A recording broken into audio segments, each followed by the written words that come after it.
Hello and welcome to our first episode of Jalan Jalan Cari Rumah.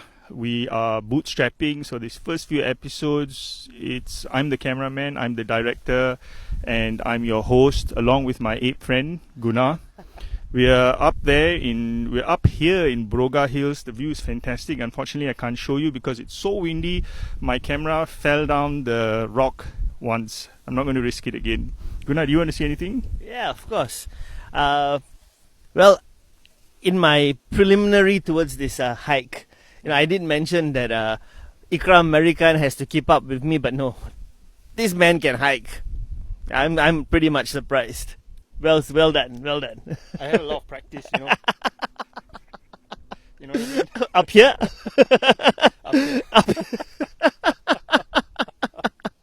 Okay, this is a 18SX show, right? Of course. Were we going to make it below 18? Well, I mean, it's supposed to be 16SX.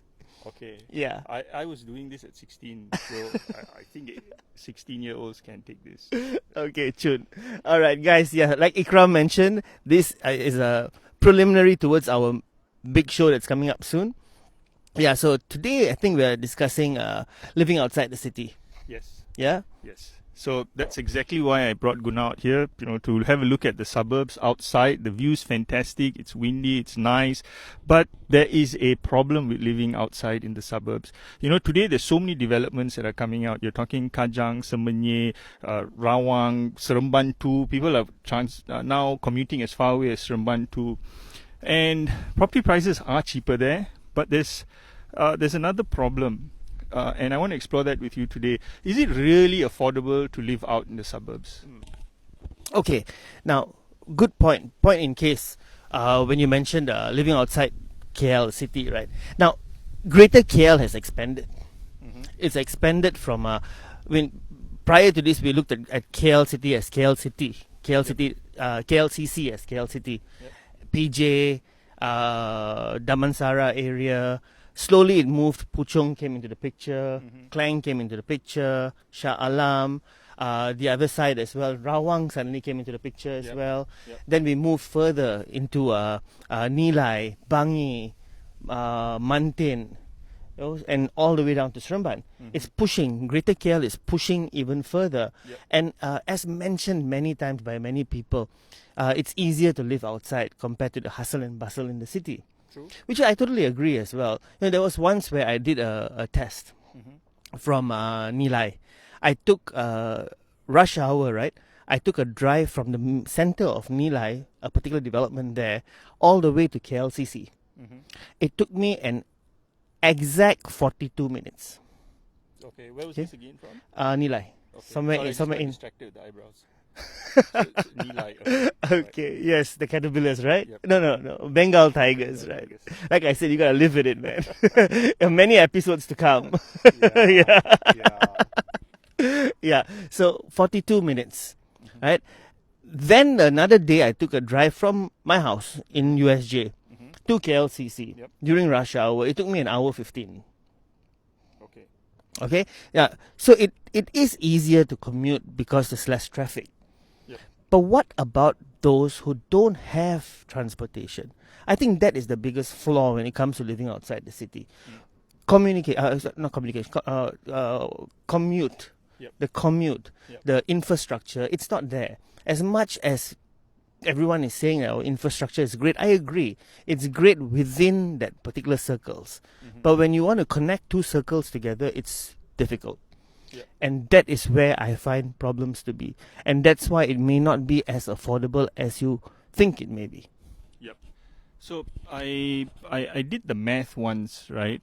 And I forgot which particular place I was looking at. But basically, if you were living somewhere like here in Semenyih, you don't have MRT transportation as yet. And the amount of money that you're going to spend on transportation, I'm talking car, fuel, toll, and time. Okay, and the fact that you may have to put your child away in you've got to find some nursery. You're probably going to be away from relatives or family that can help you take care of the kids. The cost, that added cost, would actually make it the same as living inside, closer to Kuala Lumpur, suburb like say Subang Jaya or Puchong for that matter. So you know, car prices, for example, right? Do we really need 300% taxes on cars?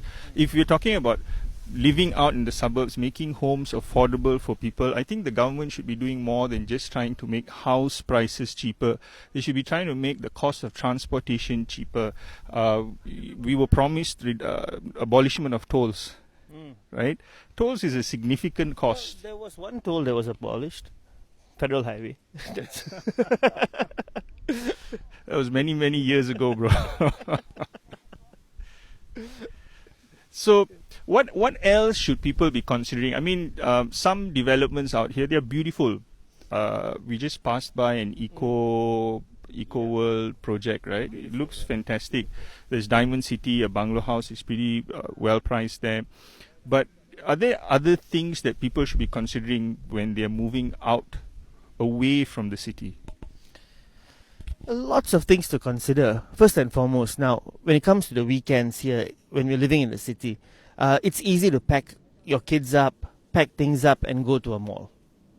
Spend the whole day at the mall. If you like the outdoors, it's easy to go and get something done outside. Yeah. But when it comes to the suburbs, it would be a task to do anything over the weekends. You would rather just sit at home and chill. Because it's going to take you at least an hour to get to a destination. Or maybe even more. And then an hour or even more to get back. So that hassle there, it's like packing up and going outstation. So it's it's a matter of whether you want that lifestyle or not. But let me share something with you, Ikhram, and with everyone out there. Now, I have preached this quite a bit.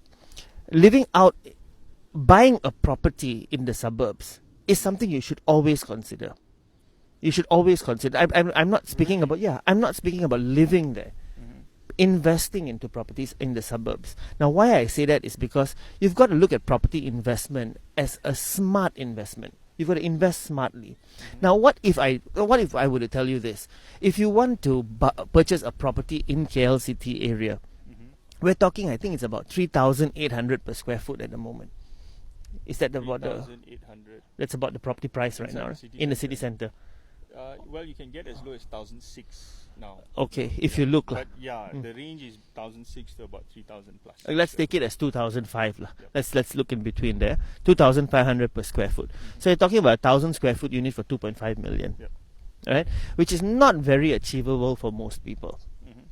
Right? So 2.5 million, your repayment back to the bank, if you stretch your loan across 35 years with the current BLR, you're probably paying something like 8,000-9,000 a month on a mortgage. Right? So that's not something that most people can afford. If you take the 1/3 rule of thumb, you're talking about your income has to be about 24,000, 25,000 per month. Right? So again, that's not what most people are earning at this point in time. So buying in KLCT area may not actually be the alternative that people are looking at here, because your profit margin as well is very, very small. You've already reached a point there where achieving profit is very, very minimal. When you say profit, you're talking about capital appreciation. Okay, it's very, very small. Okay, compared to areas like this, where development is coming up. Right, so imagine if you were to look for a 1,000 square foot unit, maybe somewhere here in Semenyih or in Nilai or in Bangi or in Mantin, or maybe even Seremban 2 or further down, your capital appreciation is higher. You've got more capital appreciation because it's maturing at the moment, right? And furthermore, you can get a place for 1,000 square foot probably for a quarter of the price. And if you buy that property as an investment and rent it out, don't live there. Buy it and rent it to people who are already living in that area, who already need that area. So you're taking care of your mortgage on that side. And you rent in KLCT area.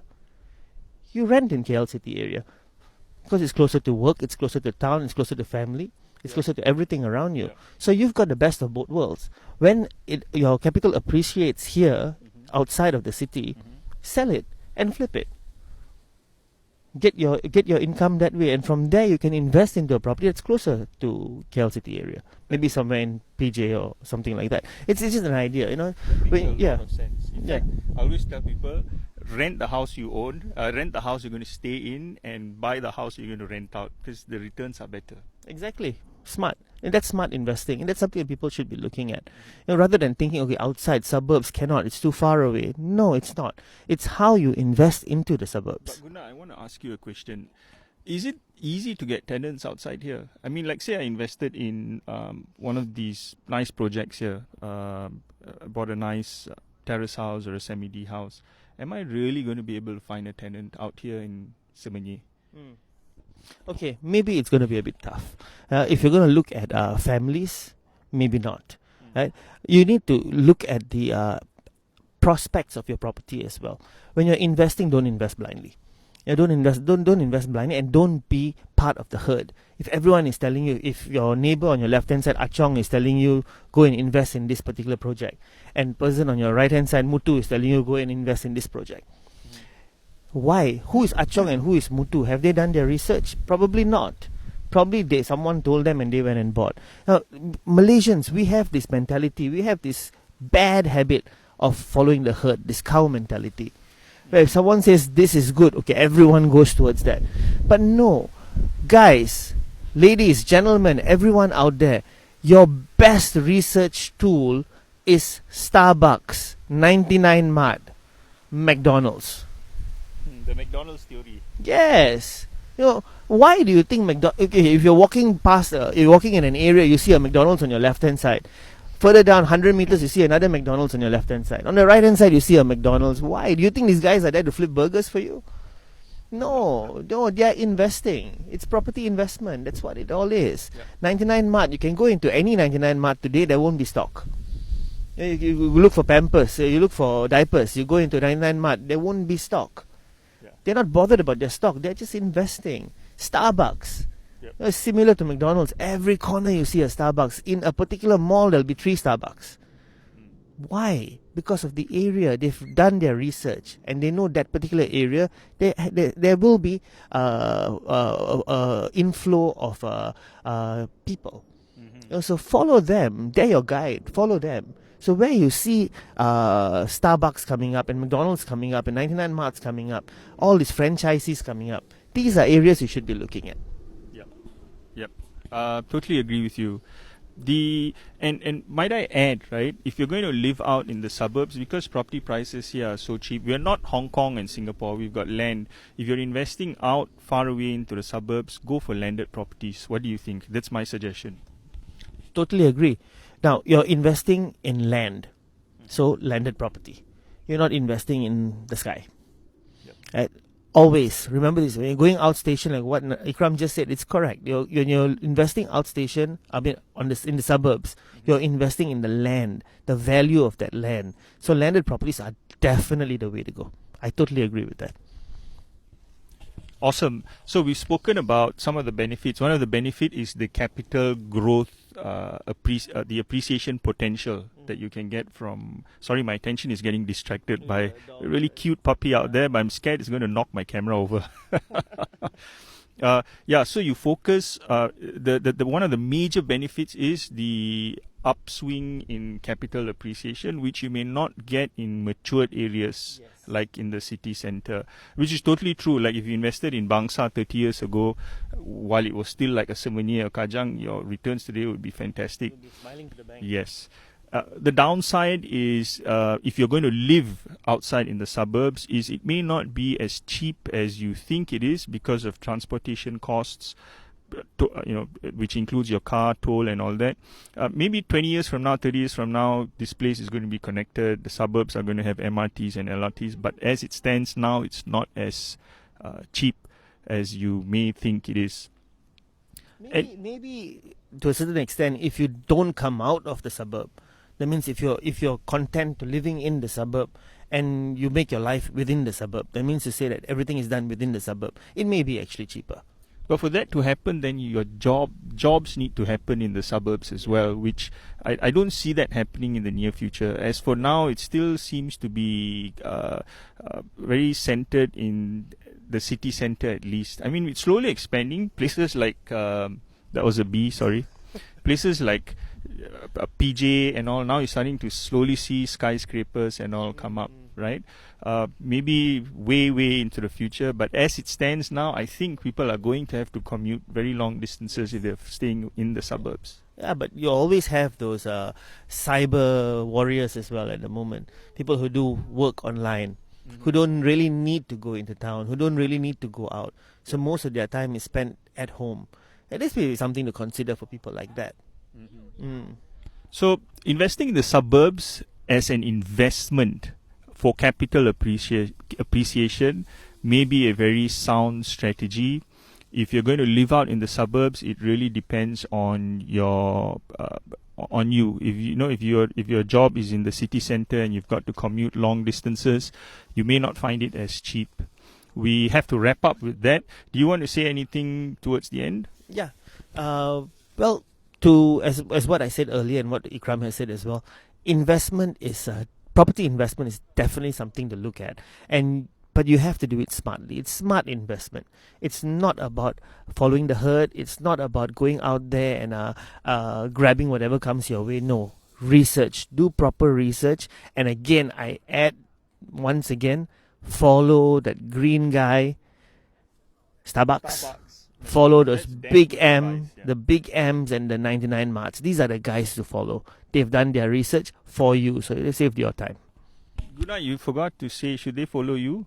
Oh yes, of course. Follow me as well. So follow the green guy, follow McDonald's, follow 99 Mart, and follow Guna. You can't miss him. It's difficult not to notice him. You know why. I mentioned this in many videos. And for those who don't recognize him, right, this is the man with the hat and the suspenders normally. You know, the hat and the suspenders? The hat, the suspenders. Okay. I think we have to say bye now. All right, guys. Thank you for joining us on this episode. We'll see you again in the next episode.